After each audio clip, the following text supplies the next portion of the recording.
Hi everyone, if you are a slider user, and I'm sure a lot of you are, then you might find this video interesting because today I'll be taking a closer look at the Konova stability arms, which are designed for sliders. And even though they look like something you would use on a Konova slider, you can actually use them on any slider with the quarter 20 threads on each end.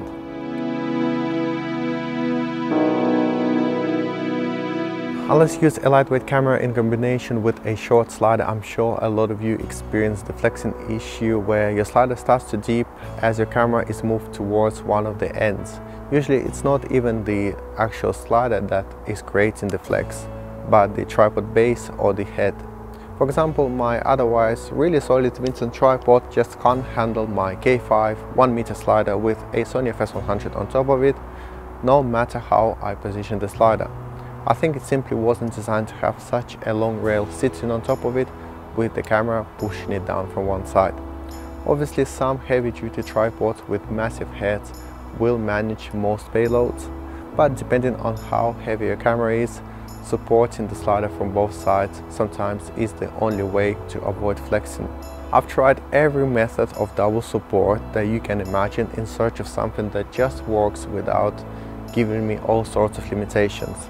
Using a monopod, even with the small tripod legs on the bottom, was a massive failure because one side was swaying around. I got similar results when using a light stand, and the only real solid solution I found is to use two tripods, which unfortunately can be massively inconvenient when trying to adjust the height of the setup or when trying to move it around in tight spaces. I found that such setup simply wasn't practical enough for many one-man band situations where I have to do everything myself. So on many occasions I ended up using a slider on the floor or not using it at all. As you can imagine, I got pretty excited when I learned about the stability arms. They are small, lightweight, don't really add any bulk to my existing tripod setup, and yet they supposed to solve the flex issue. I will not go into detail on how you set this up because there is an instructional video online, but you don't really need any instructions to set them up.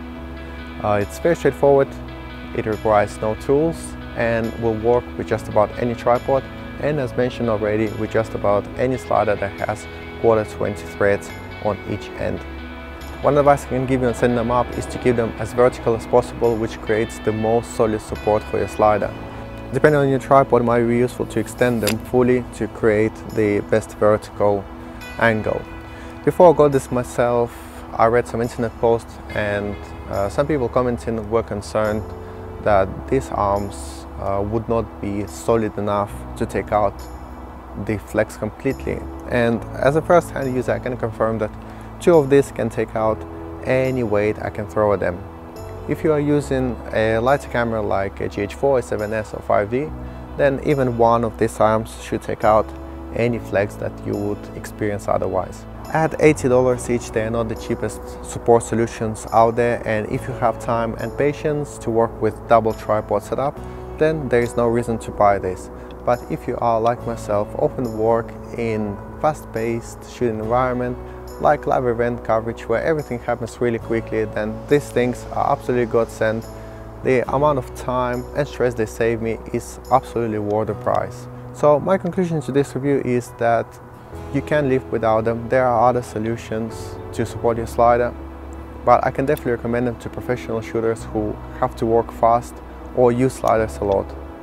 I hope you found this review useful. Thanks for watching it, and I'll see you in one of my next videos.